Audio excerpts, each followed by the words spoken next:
Luc au chapitre 13. En ce même temps, quelques personnes qui se trouvaient là racontaient à Jésus ce qui était arrivé à des Galiléens dont Pilate avait mêlé le sang avec celui de leur sacrifice. Il leur répondit, croyez-vous que ces Galiléens fussent de plus grands pécheurs que tous les autres Galiléens parce qu'ils ont souffert de la sorte? Non, je vous le dis. Mais si vous ne vous repentez, vous périrez tous également. Ou bien ces 18 personnes sur qui est tombée la tour de Siloé et qu'elle a tuées, croyez-vous qu'elles fussent plus coupables que tous les autres habitants de Jérusalem? Non, je vous le dis. Mais si vous ne vous repentez, vous périrez tous également. On voit, Seigneur, par là que peu importe la manière dont nous mourrons, Seigneur mon Dieu, soit d'un accident tragique, soit de vieillesse, Seigneur, eh bien, si nous ne nous repentons pas, Seigneur, si nous ne nous convertissons pas, eh bien, nous périrons tous également de la deuxième mort, Seigneur, c'est vrai. Merci parce que tu nous as rachetés, Seigneur, en Jésus-Christ. Amen. Il dit aussi cette parabole. Un homme avait un figuier planté dans sa vigne. Il vint pour y chercher du fruit, et il n'en trouva point. Alors il dit au vigneron, voilà 3 ans que je viens chercher du fruit à ce figuier, et je n'en trouve point. Coupe-le. Pourquoi occupe-t-il la terre inutilement? Le vigneron lui répondit, Seigneur, laisse-le encore cette année. Je creuserai tout autour et j'y mettrai du fumier. Peut-être à l'avenir donnera-t-il du fruit, sinon tu le couperas. Jésus enseignait dans une des synagogues le jour du sabbat. Et voici, il y avait là une femme possédée d'un esprit qui la rendait infirme depuis 18 ans. Elle était courbée et ne pouvait aucunement se redresser. Lorsque lorsque il la vit, Jésus lui adressa la parole et lui dit, Femme, tu es délivrée de ton infirmité, alléluia. Et il lui imposa les mains. À l'instant, elle se redressa et glorifia Dieu. Mais le chef de la synagogue, indigné de ce que Jésus avait opéré cette guérison un jour de sabbat, dit à la foule, Il y a 6 jours pour travailler, venez donc vous faire guérir ces jours-là, et non pas le jour du sabbat.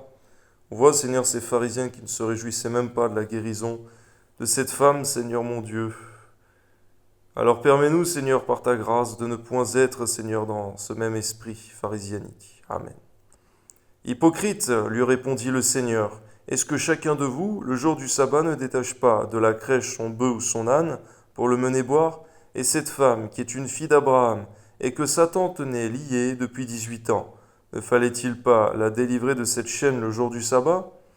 Tandis qu'il parlait ainsi, tous ses adversaires étaient confus, et la foule se réjouissait, alléluia, de toutes les choses glorieuses qu'il faisait.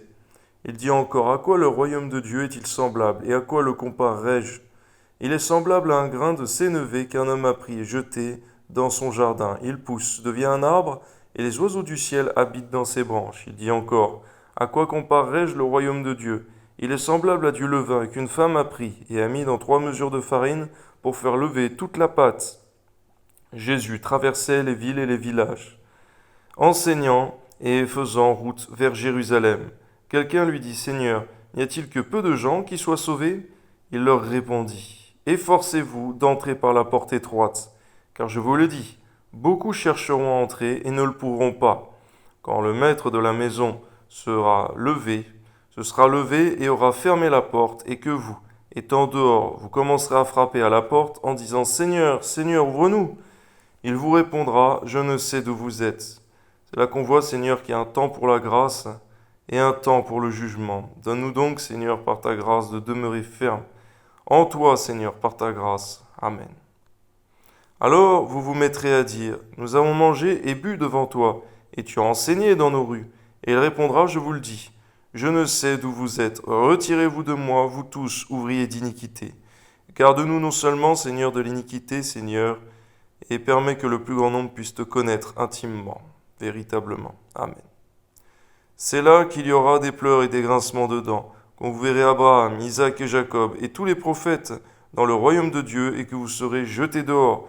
Il en viendra de l'Orient et de l'Occident, du Nord et du Midi, et ils se mettront à table dans le royaume de Dieu. Et voici, il y en a des derniers qui seront les premiers, et des premiers qui seront les derniers.